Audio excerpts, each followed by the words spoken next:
Howdy, I'm TJ with Bear Gaming. Welcome back to 7 Days to Die 2.0. Alright, so this video is going to be a little different. My recording software didn't catch any audio from either the game or my voice, so we're doing it nature documentary style. Hope you enjoy.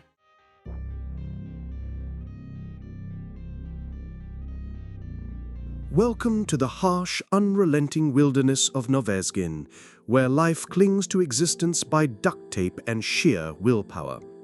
Today, we observe a lone survivor, a curious creature whose diet consists of canned goods, bullets, and pure hubris. His mission? To live another day without being chewed on. The odds? Frankly, terrible. Our subject begins his day by inspecting his home, a structure that can best be described as a strong breeze away from collapse.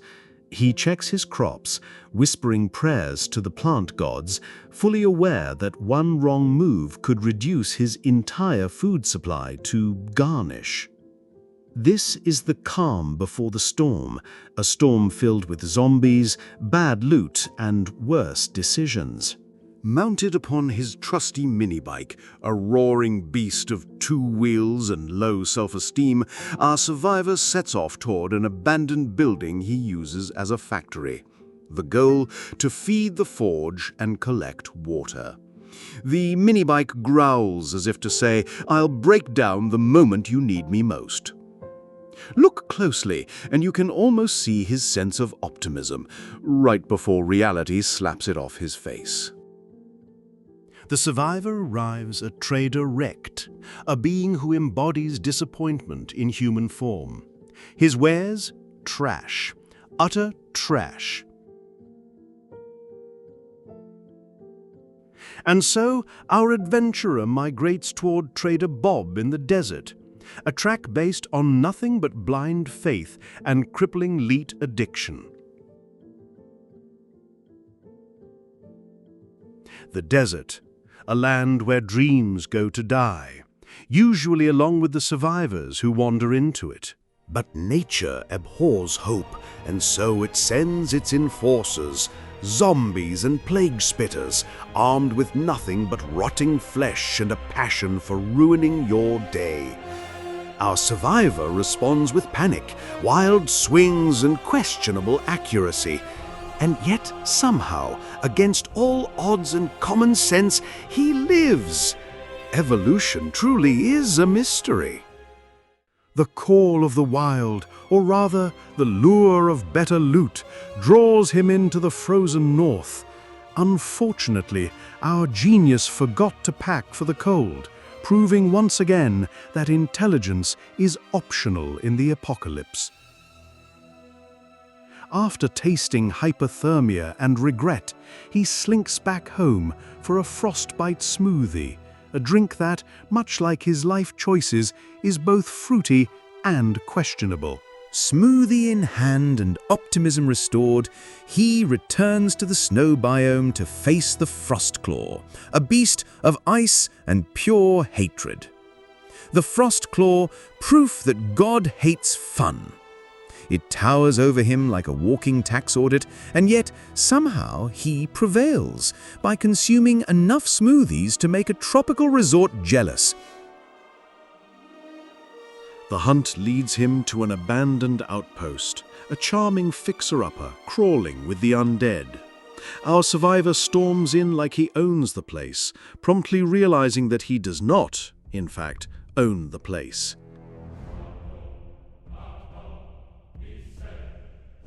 The zombies, deeply offended by his presence, launch a furious rebuttal. Blows are exchanged, screams are heard, the outpost becomes a ballet of chaos and poor life choices.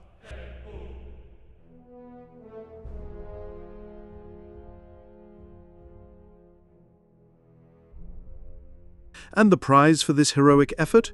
A handful of junk that even Trader Wrecked would scoff at.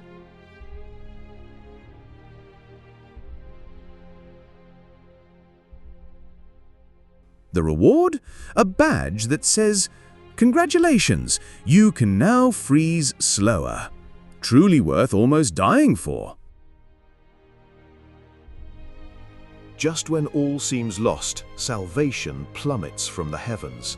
A supply drop promising wealth, glory, and maybe even a slightly better gun. He races toward it, heart pounding, only to discover garbage. Premium garbage, but garbage nonetheless. Hope dies here, in a wooden crate filled with disappointment. But the itch for loot is never satisfied. Back to the desert he goes, breaking into a store like a raccoon with power tools. Nothing says professional scavenger like breaking into a store through a brick wall.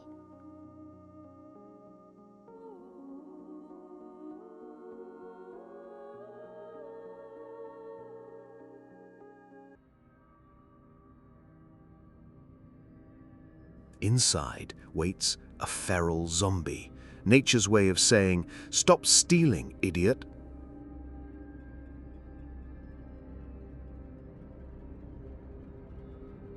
The fight is savage, messy, and wildly inefficient. With weapons that feel more like pool noodles than killing machines, he barely scrapes through, proving that survival in Novazgane is 10% skill, 90% dumb luck.